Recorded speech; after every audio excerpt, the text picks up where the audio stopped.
It is my extraordinary pleasure to get to welcome Elizabeth Kerekere to come and talk with us today. I am lucky enough to have had Elizabeth's guidance in two roles that I've worked in. She is an absolute treat to listen to, and is someone who's not just talking about doing community work, but is actually out there doing it, making it real in her community. So I'd like to welcome Elizabeth Kerekere to speak. Kia ora. O ngā mihi mahana kia koutou katoa, wahine mā, tāne mā, takatapui mā. Ko Elizabeth Kerekere toku ingoa, he tamaiti he mokopuna no te tai rāwhiti. So greetings to all of you who are here. When I said to somebody that and I wasn't sure if what I was going to talk about was going to measure up to my abstract, she goes, don't even worry, no one reads those. And then she goes, when are you speaking? I said, I'm the last keynote late in the afternoon. She goes, oh, don't worry, no one will even be here. We're good. So, and I just want to acknowledge this house, the incredible legacy really that Bruce has created, but this whare in particular, where all of the carvings and artworks in here were produced by Robin Kakukiwa and designed as a whare pora, as a place which is all about acknowledging the power and the legacy of women. And so, very proud to speak in this place. I want to acknowledge Sandra and Trina for all the work that they do. You may wonder why I'm the only Māori in this room. I believe I have been all day, and the rest of the Māoris are wondering that too. But because I agreed to be on this as to be an advisor, I suppose mainly to Sandra, but to the Advisory Council and the work that you do. I want to send a special shout out to my two mates here, Sonia and Tommy. The work that we do in the youth sector and the queer youth area and generally, and a special mihi to Melanie, who always hardly ever see you but hold a special place in my heart. So kia ora. Okay, I was all fired up when I wrote the abstract and talked about the violence that is inherent in colonisation. I still believe that to be true. I will always stand by that. And sorry, I don't have paper, so I'm going to be rolling with my laptop over here. So, in addition to, of course, appropriating and trying to destroy our culture, taking most of our land, and when most of their policies have failed in assimilation in different ways that they've tried to control Māori, they've kind of settled for the way we are now in the nature of the race relations that exist in this country. So, but from that very beginning, the key messages that the colonists brought with them, Māori were both innocent children and noble savages. That we needed to be looked after, we needed to be educated in the right ways to worship, to live and to love. That all people were heterosexual, that deviants, gay men, trans people were expected to, it was okay that they should be humiliated, tortured and imprisoned for what they did.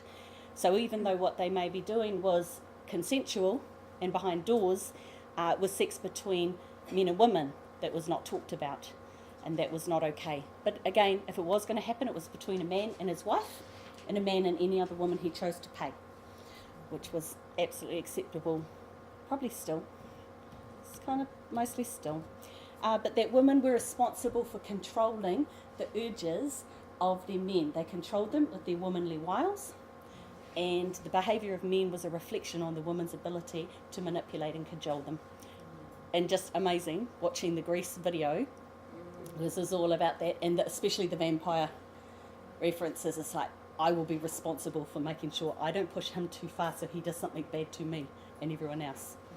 And of course, men were the lord and master, and so they had the right to discipline and their wives, their women in their lives and their children, because of course they were property.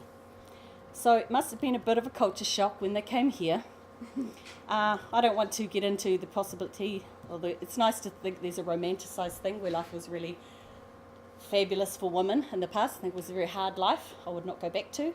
But from all the whakatauki, the mōtiatia, all the records that Māori produced and all the tribal stories, the things we like to hear is that actually having a woman, especially a pregnant woman, was a sign of mana. A man's ability to keep a woman, because a woman could leave at any time and take her children and go back home.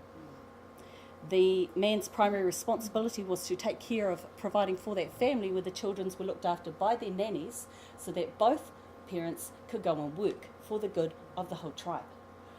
And that sex was glorified. As part of my PhD, I'm doing research on, it's about the development of takatapui identity, so Māori who identify lesbian, gay, trans, intersex, genderqueer, bisexual, asexual, anything kind of not straight, or just questioning, maybe flowing in and out of any or many of those things. I have been studying as many whakataukian stories that I could find which talk about male and female roles and their relationships with each other. And I have built up, never lesbian feminist that I am, thought that I would be collating a whole lot of things that talk about the different use of penis by Māori and traditional Māori society. But some hui I speak to, they'd like copies of that kind of material. But I also have an equivalent one where women talk about the vulva and the travels they have taken around the land to provide pleasure to many. And so we know that from those stories that heterosexual and bisexual and homosexual sex was pretty normal. And we didn't even have words for it. There was just sex. It was just pleasure, the ability to give pleasure. And because, of course, you still had to go home and have children. This was the key role, to build the family, build the iwi. So through the research of Ngāhui Te Awa Kōtuku, Phil Parkinson in particular, who worked more on the diaries of the different, because people came from all over. We know that the French came, we know that we narrowly missed being a French colony. Of course the English, but also the Dutch. Americans didn't come to quite a bit later, but they were still appalled to see the nudity, the obscene gestures and language, the obvious enjoyment of sex. and I know you're wondering how we're getting as Elizabeth have a point at somebody, but also something they found quite disturbing was women leaders, women decision makers, women land owners. So they're, absolutely putting laws in to get rid of that kind of crap. But also really offensive that when Māori women had sex with Pākehā men, they would tell them if they weren't that flash. I like that. So when we're talking about decolonisation, one part of that is the breaking down. It's a stripping away of layers. It's about moving away all that misinformation between the state and the church that have said this is the way to think, this is what is normal, people. And we hear that because of decades and decades and centuries of the same messages coming to us, till it's hard to remember. So that many Māori will stand up and absolutely vow that such a thing as same-sex behaviour never happened in Māori history. And it's clearly evidence all over the place, but it's like, no, because this is what I believe. This is what I've been told, and I'm sticking with that story. And so those of us and I think probably that's why I've come into, this is the particular area that I work around, is because I'm sick of those stories, of that misinformation continuing to be spread by our leaders and believed by our people, and especially our young people who are identifying as something other than what has been told as the norm. And to this, that young people today are being kicked out of their homes, their churches, because they are not, because of their sexual orientation and their gender identity, not acceptable. And I always say, whether it happened in the past or not, makes no difference. Right now, we should be looking after and protecting our children. And I suppose that's why, part of the reason why, with quite a lot of persuasion, Sandra did get me to come onto this, because the conference, the kaupapa that we're talking about is really, really dear to me. Because if we can't keep our kids safe, then what else is there? And I'm, just down to the real basics of that. In fact, that's the boring part, the word part, so I'm going straight to this picture.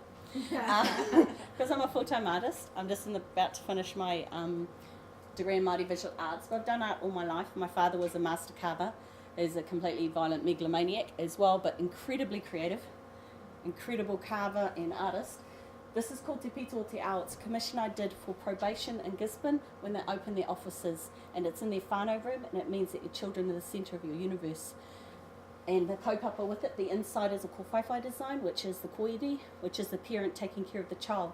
People say it's the mother, but it was never about a mother and a child. We don't even have a word for mother or father. We only had parent. And in fact, all the uncles, aunties had the same name. It was all parents.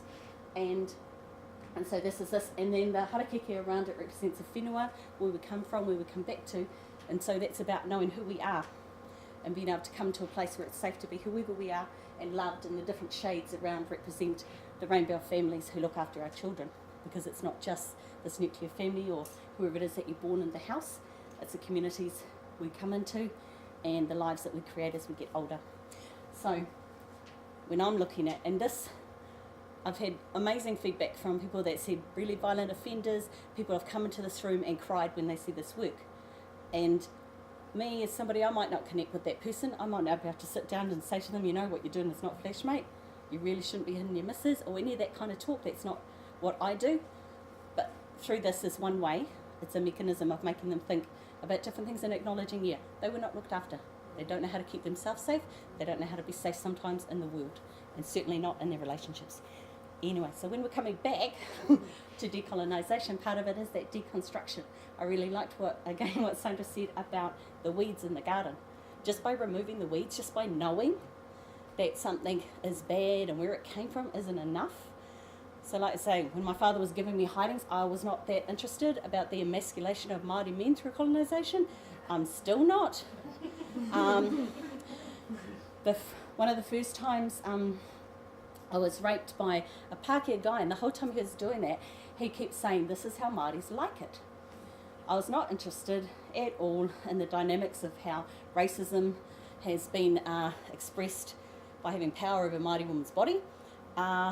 Shortly after, it was a very unsafe place that I was in at that time, Māori guy raped me in exactly the same place, and he kept saying, this is how Māoris do it. By this stage, I'd developed some skills around going to just some other place to think about things while stuff was happening, and I was able to appreciate the irony of the situation. Because it's like, oh, okay then, wherever you come from, whatever you think, it's all right to take this out on this body. So you take that power, you feel good about it, you are proud of what you're doing, providing a service somehow on my body.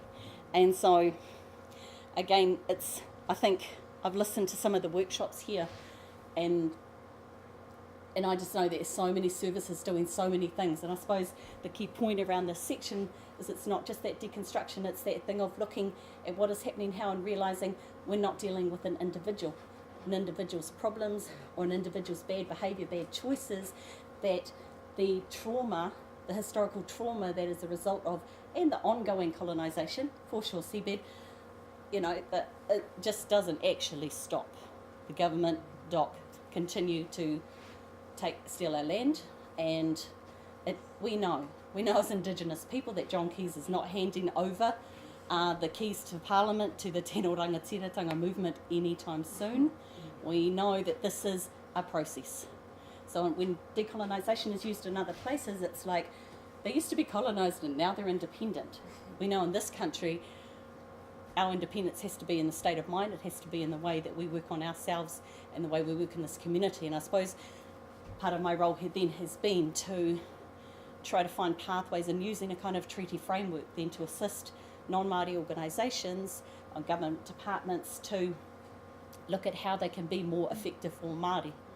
Because when I see the stats about, of course we know that the sexual violence mostly perpetuated by men on women, and we'll just say that that a lot of the violence and that trauma that's acted out by Māori men, by Māori people, that these non-Māori services are going to be dealing with those clients.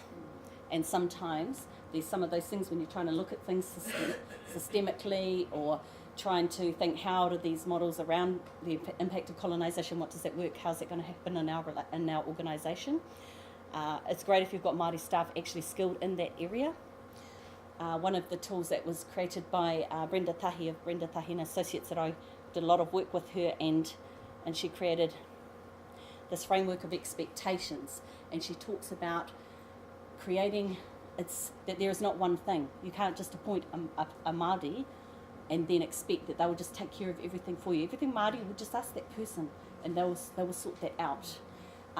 You can't just say, it's all right, I've got this really good Māori mate, I've got this really good Māori people that I just talk to them, and I've got an advisory committee by itself. That's an awesome thing, and that will have great impact by itself, it will not work.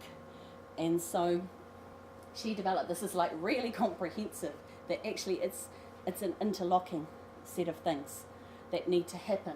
And it's not like you can do everything all at one time, but it's things about, apparently, I'm not sure if this is true, but not everybody shares my passion for strategic planning and project management. So I have been advised at other times when I've gone through every single one of these that I don't need to. And so I'm going to pick a couple. And so strategic development, that in business planning it's actually stated. If you're going to do a treaty thing or acknowledge that you want to be more effective for Māori because that's a big chunk of your client base, it's really important for you to be operating in this country in a way that's respectful of mana whenua, that needs to be stated somewhere. Not just stated as, there was a time when everybody had this little line saying, and with commitment to the Treaty of Waitangi, and it was in every job description. It's like, how? How does that roll out? What does that mean? When you sit down in your job at 9 o'clock in the morning, what is different because of what your organisation is about? And so, and the same, I suppose I would pick out stakeholder management. So it's not just that you're aware of some other programs that Māori are doing, it's that you can have a really strong collaboration with them. I really liked what our third speaker, Whati, said about age being a key thing. Because I know in Wellington, I don't know if there's somebody here from the Evolve Youth Service, is that they had the highest number. They had more Māori youth going to their service than any of the Māori providers in the region. Now what is that saying to you? That because Māori have come there in that space and you do what's right for Māori and young people, then it just works out for everybody. I mean, that's what we often say in the health sector and education, you do what's right for Māori, it'll work for everybody. And so it's all these different things. It's how do you make your decisions. If it's about Māori stuff, you want to have Māori involved. If it's about service delivery and design, you get somebody in. Now, I've heard a few different programs jumped out saying this is really good. And that's the awesomeness of this kind of Whai, sharing the resources and finding out what's cool. But it's then developing those real relationships. Someone you can just ring. And I feel like Sandra's in that thing with me. I feel fine, you can just ring me. And if I can help, then that's awesome. And so this is kind of one way. And then we come back to the way that when I use my art, this is another piece. This is called Whai Tika. So search for what is right. This is at the probation service. They've got a whānau room and 5 other meeting rooms. I did a different artwork and a different medium for every single room and a different theme. That it's important kind of message I wanted to give to offenders. These bodies are made from the newspapers in Gisborne, where I live, the week of Matatini. And so that is the Māori Performing Arts competition. The entire of Gisborne, everybody was involved in setting up that event. We're all there in the pouring rain, doing what needed doing and performing, of course. And every single marae was full. We've all built up to this amazing thing. So on the front page, every day was a picture of these awesome Māori performers, different groups, and what was the highlight of the day. So I kept these heaps and heaps, got heaps of them, mulched them all up, made the paper, made the bodies, and I called this piece Whai Search for What's Right, but it's about the good and bad news, because on every other occasion, what is in the papers and the messages our people are getting are constantly negative. And because we come from an era tarawhiti, we had women speakers on the marae, we had women leaders there, whakatauki from other parts of the country talking about our leaders, and we had now the highest rates of domestic violence in the country, the highest convictions, some of the highest rates of child abuse. It's like, whoa, serious backlash, serious. And so this piece was about all of those things. And so the colours, red, white and black, that were actually selected by Sir Apirana Ngata, and he's trying to solidify Māori art, bring that back up to say we need a brand, very effective branding, continues to today. But the piece is about men shouldering their responsibilities. It's like getting back that mana of who you are, who your role is with our people, and women making some solid choices about who they share their body with and who they choose to father their children. And so it's good. Each of these were kind of put as kind of talking points.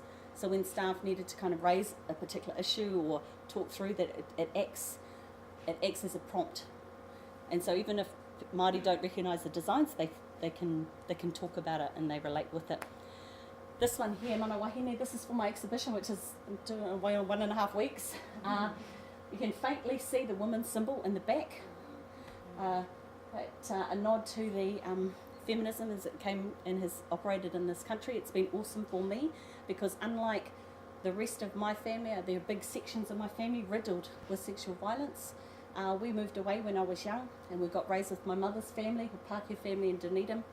My father's hard out Māori, we always came home, but because it meant that I was around a lot of women when the feminism movement was coming around. So by the time I was 12, 13, I was babysitting all the kids, and what they do is have wānanga, have all the kids, and I was there sitting in on all their talks. So I was getting all this done. Mum was horrified. She called me her little blotter paper. And that, but what it meant was, it also meant 15, I was junior member of the Māori Women's Welfare League, and I have not been off a committee since. So, but it's the points. This is a kaukau design. This is the armpit. So it refers to warriors, it refers to performers, but it also means leadership and decision making. So it's those things about reclaiming who we are, and the stars at the top represent the tears, who represent our elders, all those who have fought. And because even though things are hard, things are difficult, we always remember where we've come from and honour those people who have walked behind us, because no matter what it is, our lives are easier because of them. And so, and my last one, this is also a tukutuku panel, it's 6 feet tall, and again the kaukau design in the rainbow colours, and the poitama. People have called this Stairway to Heaven, of course it's not. Whakapapa means to whakapā, means to put layers on. And so each of the steps means that you learn this section, this is just part of this family. It's like scaffolding, learning, get to this point, and then you can add a little bit more. And so that it's just a constant process. It just will keep on going. And we will just keep doing what we're doing. And I'm not even sure that I've kind of spoke to the topic or anything, but I've really enjoyed a great crowd.